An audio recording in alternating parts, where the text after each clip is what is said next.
Indeed, gin is indeed back. It's bigger than ever, over £1 billion in the UK.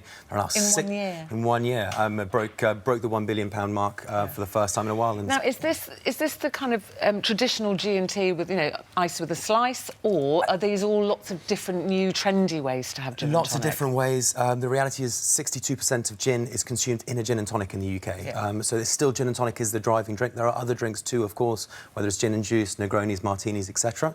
But there's a lot of creativity going into gin and tonics, different serves and different ways to accentuate gin's flavour profile. Gin is hugely diverse in flavour. Lots of interesting things here to show us different ways to have our gin. So we're starting with strawberries. I've made a couple up for you to kick off I've never seen that before. I've never seen them in this glass before. So this is a copper glass, and what you're having is a gin and tonic with strawberries and black pepper. So there's a dual garnish. When you say copper glass, obviously not copper the metal. No, copper as in a copper, like in the Spanish way, COPA. So you think a big balloon glass, a fishbowl, as some people call it.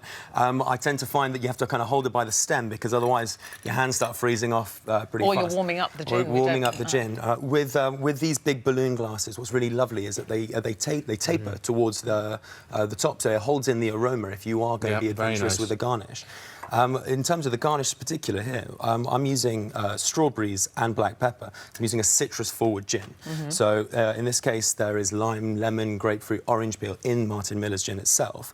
So instead of accentuating that, I'm complementing it. Because if you add another, say, ice and slice, perhaps that's too much citrus. So by adding a soft fruit, perhaps you can complement the citrus flavours. The strawberry flavour's coming through really nicely. And the pepper, it's just at the very end, actually. I wasn't sure about pepper, but actually really. Yeah, you have to go quite easy. Exactly, you have to go quite easy with the pepper to kick off. And if you do, obviously stir it in a little bit so you're not slurping a great load of pepper up front. It adds a bit of depth to the finish of a gin. That's so a if nice you like summer really summery way serve. of doing gin and tonic. Okay, well, we've got a few to get through here. What have you got next? So up next, I've gone slightly different. So from a citrus gin to a juniper-led herbal gin. It's even got pine spruce in there, or it's pine needles in there. Does all gin have juniper? That's where that's the core. It's the soul of gin. No gin. You can't have gin if you don't have juniper. And you can't have gin without juniper. No, I'm just checking the new ones.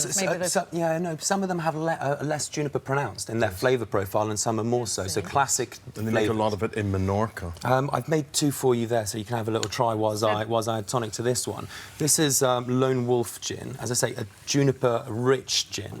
And from a garnish perspective, people tend to focus on citrus and soft fruits, but you can really bring a sense of seasonality into your gin and tonic by adding things from the garden. So, for example, rosemary, sage, thyme, bay leaves, whatever. It's quite herby, the whole thing. Very herbal. It's not unpleasant. Odd. No, I quite like it. It's different. It's very different. You don't like that one, It's then? odd.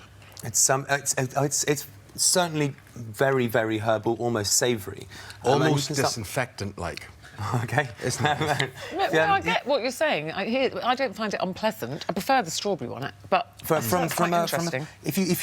For rules of thumb in terms of how to complement or contrast what to pick as a garnish for your gin, I would say try and taste gin neat. And then ask yourself the question, what flavours do I associate this to have?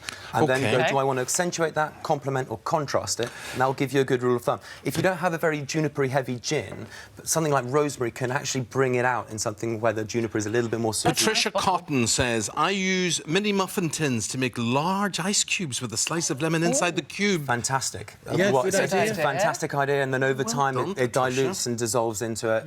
All fruits will work really well. Particularly frozen berries are also a really good idea. So even if you don't like too much ice, you can freeze strawberries or blueberries or blackberries. Cucumber people put in gin? A lot of people put cucumber in gin. And a lot of people aren't necessarily convinced about gin and tonic. Tonic sometimes puts people off. Exactly. It's got I like gin and orange, which you're coming to.